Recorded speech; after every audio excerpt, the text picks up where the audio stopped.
আচ্ছা, এই মুহূর্তে আমাদের অর্থনৈতিক যে দুরবস্থা, এই দুরবস্থা তো থাকার কথা না। আমার মনে একটি সাধারণ প্রশ্নটা খুব সাধারণ হলেও অত্যন্ত জরুরি। আমি এই প্রশ্নটা করতে চাই আমাদের প্রধান উপদেষ্টা ডক্টর মোহাম্মদ ইউনূসকে।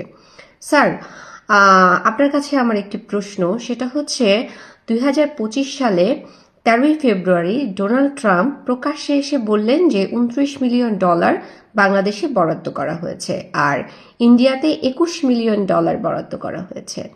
স্যার, বাংলাদেশে যে $29 মিলিয়ন বরাদ্দ করেছে সেটার বাংলাদেশি টাকায় যদি কনভার্ট করা হয় সেটা হচ্ছে প্রায় 350 কোটি টাকার মতো।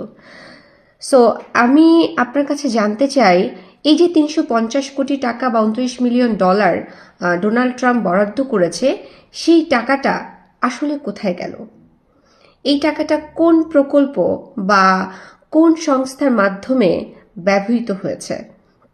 আর সবচাইতে যেই প্রশ্নটা হচ্ছে জরুরি, সেটা হচ্ছে এই যে 350 কোটি টাকা ডোনাল্ড ট্রাম্প বরাদ্দ করেছে, বাংলাদেশকে দেওয়া হয়েছে, সেই টাকাটা সুফল আমরা যারা সাধারণ মানুষ আছি তারা কেন পাচ্ছি না?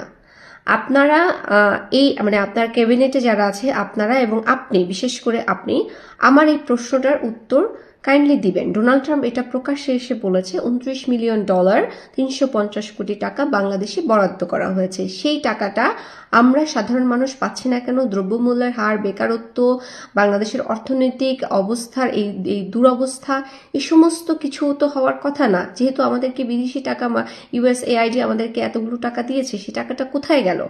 এইটা আপনার কাছে আমার প্রশ্ন। আমি জানতে চাই যে এই টাকাটা কোথায় খরচ হয়েছে, কি খাতে খরচ হয়েছে, কোথায় ব্যবহার করা হয়েছে, এটা কাইন্ডলি আমাদেরকে একটু জানাবেন।